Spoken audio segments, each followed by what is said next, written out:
Hey guys, so today's video is going to be my TBR for June. So June is Pride Month, which means I'm going to be reading as many LGBT books as I can. I filmed a clip of my LGBT manga shelf and all the books I'm planning to read from there, or at least the ones I can choose from for the month. I don't know if I'm going to get to all of them, but those are there. There's also the Buzzword Readathon coming up. I'm going to film a separate TBR video for that. But anyway, I've picked out all of the LGBT books that I know about that are on my TBR, which isn't a lot. I usually read those ones first and I don't have a lot left because my TBR is down by a lot. It's at like 35 books now. Anyway, so I picked out all of these. They're all pretty short. Some of them were on my TBR for last month, but I didn't get to them. So first is The Love and Lies of Ruxana Ali. I talked about this in my Panelathon vlog very briefly, but basically it's about this girl whose parents find out that she's seeing another girl and then send her off to have an arranged marriage. I also have Once and Future on hold from the library. This is a book I've heard a little bit of buzz about, not really on BookTube, but on some other places, and I've heard it's LGBT, so I'm excited to read that. It's on hold already, like it's just sitting there at the library waiting for me to pick it up, so I have it, and I'll probably read that one too. That one's a sci-fi retelling of something. And then here are all the actual like TBR books I have that are LGBT. This one I've had on my TBR for a while. This is Brooklyn Burning by Steve Brezinoff.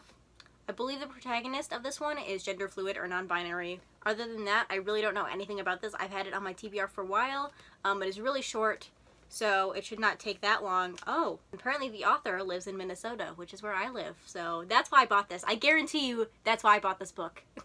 Also because it's LGBT, but because the author lives in Minnesota. That's why I bought this, I guarantee it. Speaking of authors that live in Minnesota, I have Bend by Nancy J. Hedden. This is another one I only bought because I heard it was LGBT and the author lives in Minnesota, or it's set in Minnesota. This one's set in Minnesota, definitely.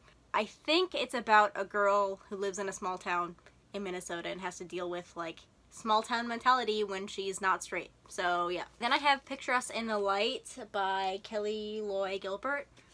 This is one I wanted to read last month for the Asian Readathon, but I didn't get to it, so I thought I'd read it this month. I really like this cover. It's gorgeous. If you can't tell, I really don't like reading the synopses of books before I read them because I feel like it just gives too much away, and I'd rather just discover those things myself when I read them. So I really don't have much to tell you before I've read a book, so yeah. And then I have Fire Song by Adam Garnett Jones. I saw Books and Lala read this once, so I picked it up. Apparently this is a adaptation of a film, which I don't think I've read before, but I know this has indigenous characters as well as LGBT characters. So it's also intersectional in that regard, and I'm excited to read this one. And then lastly we have Nine from the Nine Worlds by Rick Riordan. This is a companion, a bunch of short stories in the Magnus Chase universe, which is the Percy Jackson universe. It's all of the universes, but it's specifically based on the Magnus Chase series.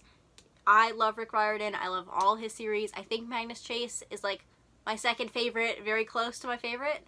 I love it a lot, and it has a bunch of LGBT characters in it. So each of these 9 stories focuses on a different character or a group of characters.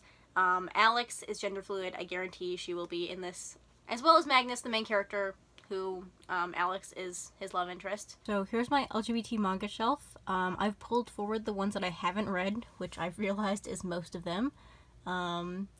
So just a quick panning over to see them. And so I have Mushroom Girls in Love, which is a single volume Yuri manga. My Lesbian Experience with Loneliness and its sequels. I'd really like to read that one. That's pretty high on my priority list. Then I Hear the Sunspot Limit Volume 1. I just call it Volume 3. I've read the first 2. I really enjoyed this. I think if I'm going to read this 3rd volume, I'm going to reread the first 2 because it was really enjoyable. I really like that. One of the main characters in there is hard of hearing. Then I have That Blue Sky Feeling, Volume 1 and Volume 2. Go For It, Nakamura. That's another single volume. After Hours, Volume 1 through 3. I've heard really good things about this, so I'm pretty excited to try that one. That one's a Yuri manga. Our Dreams at Dusk, Volume 1. I'm on the fence on whether I want to start this one or wait until all 4 volumes are out before I start it. But I'll probably end up reading it and then rereading it again when all 4 volumes are out. Next is Nameless Asterism, Volumes 1 through 3. I think I'm waiting until there's 5 volumes in that series. It's been releasing forever. I'm gonna wait until the 5th volume is out to read that series. That one's another Yuri manga. Next is Hungry for You, volumes 1 and 2. This is a vampire Yuri manga, and it's complete at 2 volumes. Then Hana and Hina After School, volumes 1 through 3. And then Bloom Into You, volume 6. This is one of 2 of my favorite Yuri manga, and I can't believe I haven't read the 6th volume yet. And Girlfriends, volumes 1 through 2, which is another Milk Morinaga series. So yeah, those are all the books on my June TBR. Let me know if you've read any of these books and your thoughts on them. Let me know what you're reading in June. Yeah, thank you for watching, and I'll see you next time. Bye!